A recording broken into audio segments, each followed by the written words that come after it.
Hello ladies and gentlemen, welcome back to the channel. My name is Starco Gaming and we are back with another Marvel Future Fight video. Guys, update V580 is live and it is time to review our first uniform, and for that I pick Red Skull. I think that is the uniform that people are the most interested in. So I want to add and tested this uniform. Now the first question is going to be, does it has a requirement for leveling his awakening skill? And yes, he does have a requirement. You're going to need at tier 2 Red Skull, Sin, and Viper. Those are the three characters you need at tier 2 to actually unlock his awakening skill. Now I was able to get that done, so we're going to be able to play his awakening skill a little bit. It's not fully maxed out, but still does pretty decent damage, obviously. So my first thought on this guy is that against super villain characters, he's not that good. It's a huge improvement. Like, let's be honest, this uniform is a huge improvement on him, but he did struggle to kill Wall Boss Ultimate Corvus 60. Now with the Wall Boss Ultimate changes, it's hard to tell what is the equivalent of Corvus 60 compared to before. So we're gonna have to do some testing with other characters and all that to see what's actually the best. But so far 60 he struggled. Obviously on the other side of the Wall Boss Ultimate, on the against the superhero Cable, Scarlet Witch, and Quicksilver, she'll be doing a lot better because of his new tier 2 passive with his uniform that give him 120% increased damage against super villain type characters. So I'm expecting him against superhero characters, sorry, I'm expecting him to do a lot better on that side of the Wall Boss Ultimate, definitely. But still wanted to test him against Corvus because this is pretty much Corvus and Thanos are pretty much the only two Black Order Wall Boss Ultimate they can actually perform, because about 50% of his damage is done as physical attack and 50% of his damage is done as energy attack. So that kind of make him impossible to be able to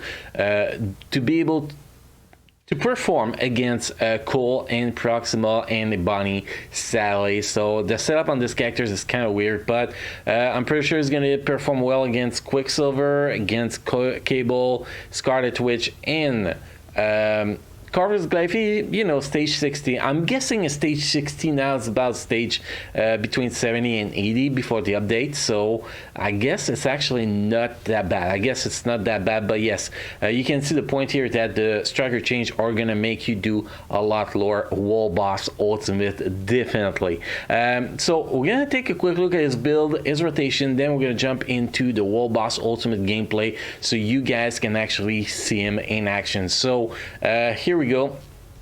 Stats: we have max cooldown, max single defense, max attack speed, 193% critical damage, 41% critical rate. He gets a lot of critical rate from his 5th skill, so you don't really need that much critical rate there. He has 3 abilities here: the Cosmic Cube that give him 5% indoor defense and 5% damage done to increased damage dealt to superhero and supervillain type characters. Then he has a common ability that applied to self, decrease co-op skill by 30%, and then Pure Evil that increased damage dealt to superhero type characters by 4%. So if you take those two skills here, this one plus his new tier 2 passive, that means he has 129% damage increase against superhero type characters, which is actually quite a lot in my opinion. If we look at the gear, we have the gear at level 20.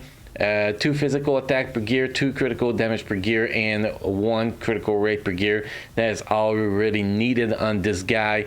ESO set, we have a set bonus stage 6 in effects nothing awakened, power of Angry Hulk.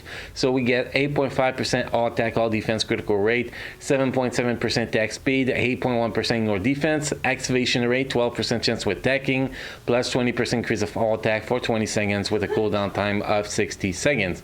Custom gear, pretty it's it's like half shitty and half good. We got 200% damage proc, but we only have max HP as a good stats on it, and that does not give us anything offensive, but it's good for its survivability. And you can see here in the stat sheet, I was still able to get those stats pretty damn high, considering I'm not getting any critical rate or critical damage from that obelisk, which was actually pretty nice. If we look at the uniform, the Hydra armor uniform, guys, we have it to mythical.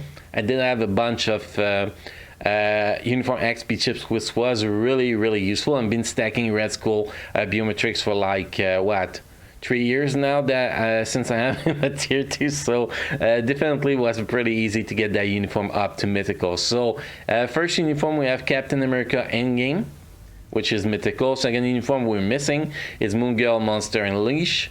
Third uniform we have Storm, X-Men Red, which we have a legendary. Fourth uniform, Iron Man Endgame, which we have a mythical, and the last Cable X-Force, which we have at mythical. You can see here we try to get as much critical damage as we can from here, and then we max out the attack speed with the first and third slot here, because there's nothing else to be put there since my cooldown, my ignore defense are already capped.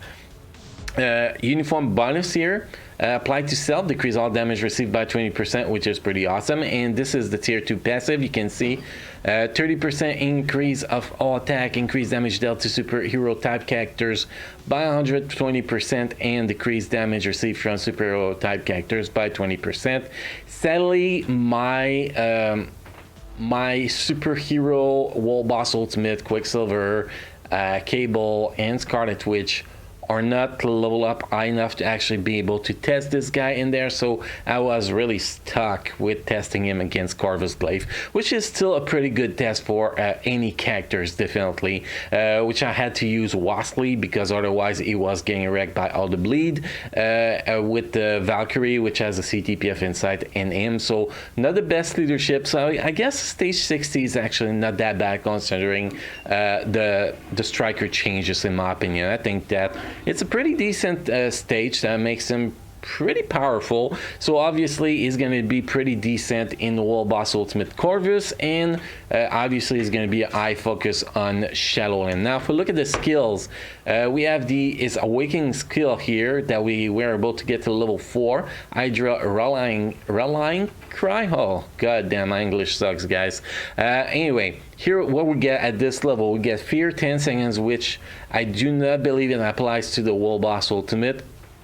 Mind Control, the same thing. Damage received increased by 14%. Applied to self, critical rate increased by 40%, which is nice.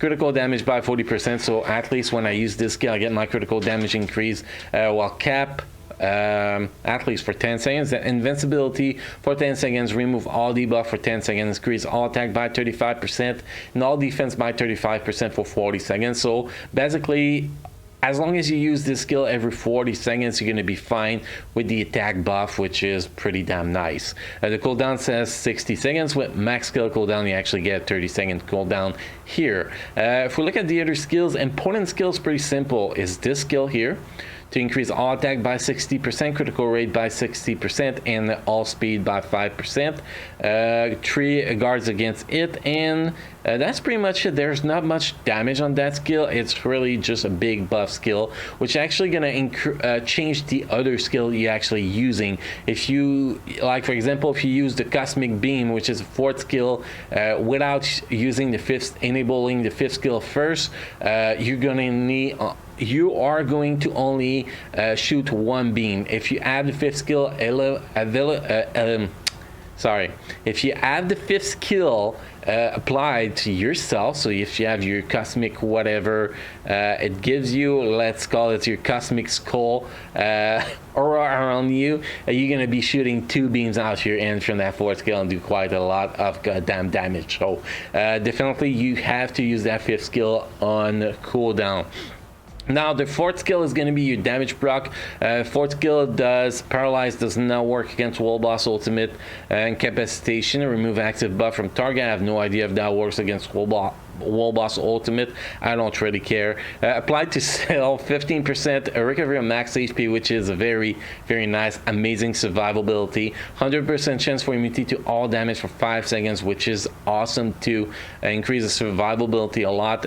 And then you do energy damage of physical attacks. So this is kind of why he struggle against Proxima is because of that skill. That skill is his biggest damaging skill, a regular skill if you don't count the 6 skills, and it will do energy attacks. So, and the rest of the skills will do physical attacks. So that kind of screwed him up a little bit in Cool and Proxima. After that, the other skills, nothing special on this one. This one will apply defense down, stacking up to 55%, which is pretty great. And then you get the first skill, not doing much. So basically, the 3 important skill to use here, guys: fifth skill on cooldown, 4th skill for proc, or 6th skill for proc if your 6th skill is available, and then 2nd skills as a filler to get your defense down, apply, and that's pretty much it. Now, if you have to fill with other skills, you can use the 3rd skill and the 1st skill as much as you want if you want to, but make sure you get your proc on your 4th skill or your 6th skills, and that's all that matters with this guy. That's that's how this guy works. The rotation, once you get it under control, is actually pretty damn easy. It's just about executing it, and you're gonna get a good run eventually. So that's pretty much it for Red Skull, guys. I think that he is a pretty, most likely, the 3rd best uniform of this update. Well, if we refer to what I tested on the early access, still gonna have to see on the live, but a pretty solid uniform. Definitely make this guy a lot better. So if you like Red Skull, you want to use Red Skull in the Wall Boss Ultimate or Shadowland, definitely this is a good uniform to get, guys. Anyway, guys, next we're gonna jump into the gameplay section. Don't forget to subscribe to the channel. Make sure to drop a like on this video if you enjoy the content, and guys, you have an amazing time watching the gameplay, and I will see you next time.